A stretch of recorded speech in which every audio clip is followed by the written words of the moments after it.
Hello children, welcome to English class. Today we are going to see new chapter about fiction and non-fiction. What do you mean by fiction? The fiction which is not real and non-fiction is of the information or whichever it is given will be real. So that is the difference between the fiction and non-fiction. So let us see elaborately about fiction and non-fiction with the example. A group of texts or movies which are created from the author's imagination are called fiction. So as I said, it's a group of text which was done by an author and due to his or her imagination are called fiction. So here fiction is not about real people or real events. So it's about the imaginary story. So example, as you see the Doraemon, Harry Potter, and for example so many imaginary stories like Chin Chan, these are all you are watching, right? So these are all examples of fiction. So here why these authors are creating such kinds of fiction means to entertain the readers or to entertain the watchers as we watch those imaginary stories and we will start imagining, right? So here the fiction means a group of texts which are created from the author's imagination are called fiction. Then the next we are going to see about non-fiction. So here the non-fiction means it's a reality of facts. So here a group of texts which are based on reality of facts is known as called non-fiction. Did you get me? So here non-fiction is about the real people or real events.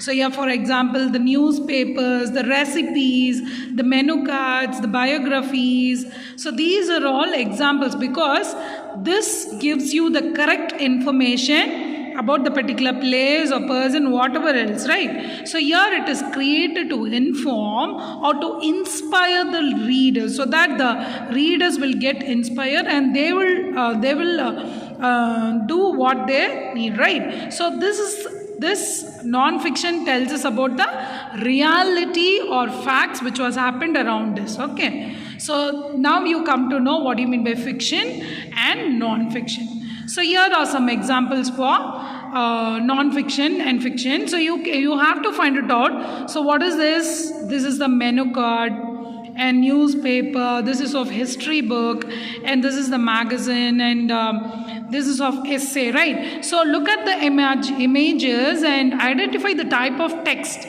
and if these are fiction or non-fiction text. Did you all find it? What is this? Fiction or non-fiction? Yes, these are all non-fiction. So here you can see menu cards, history book, autobiography, essay, and this newspapers. So these are all real thing, right? So these are all known as non-fiction text. So as we go through these two lessons, what are they? The fire, the friend and foe, and the story of cricket we saw already in the honey book, from the honey book, right? And there are some other stories you need to read it of the tiny teacher, the matter of tongue, the desert, right? So this is given in the Anne Ellen hand. So already we have seen the stories about the fire and the story of cricket, isn't it? Can you tell me whether these stories are fiction or non-fiction? Yes, this both are non-fiction because it tells us about the real event which was happened while they get the fire and the origins of cricket we learnt in the story of cricket, isn't it? So these both are the real content, so it is known as non-fiction. So now you got the idea of that. So you can see the picture. The theme of a unit is non-fiction. All the stories in this unit are based on facts, real people and real events. So what you have to do is, today's homework is to, you all know that the story of cricket. So read the story of cricket and the tiny teacher from the alien hand.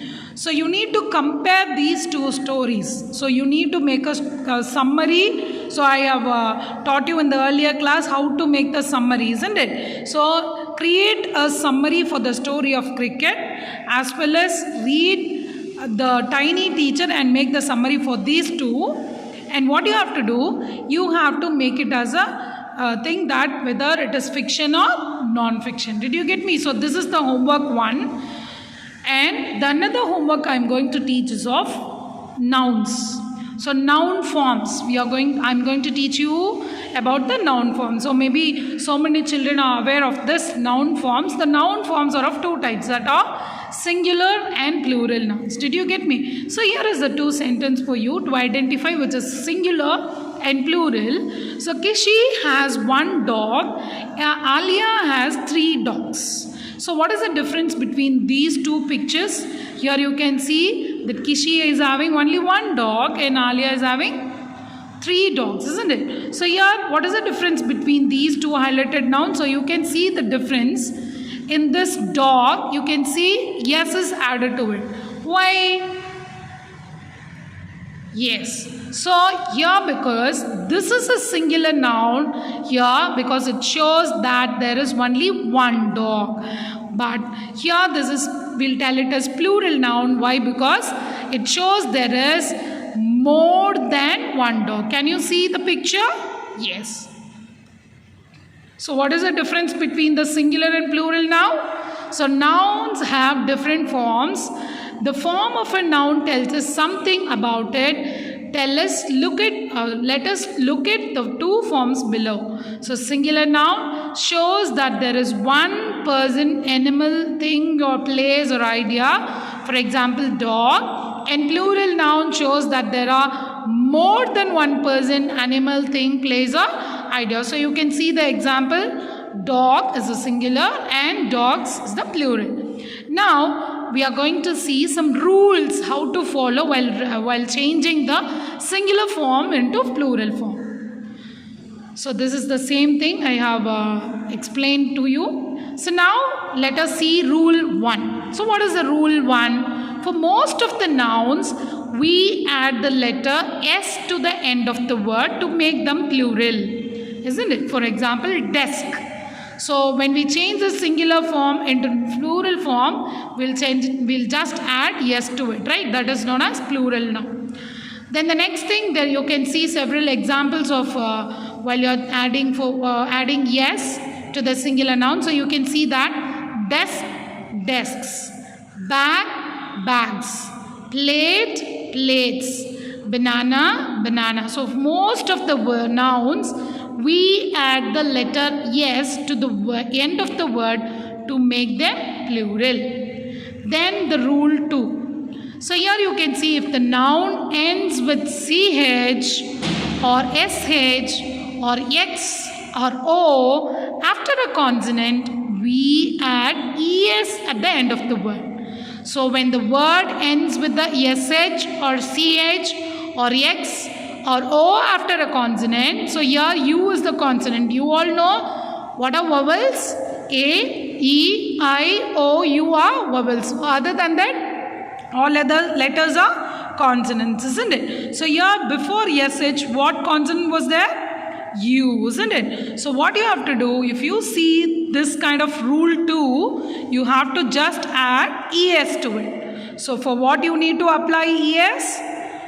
When the word ends with a CH or SH or X or O, you need to add ES to the end of the word. This is rule 2. Now next rule is of, so here are some examples for rule 2. Brush, brushes.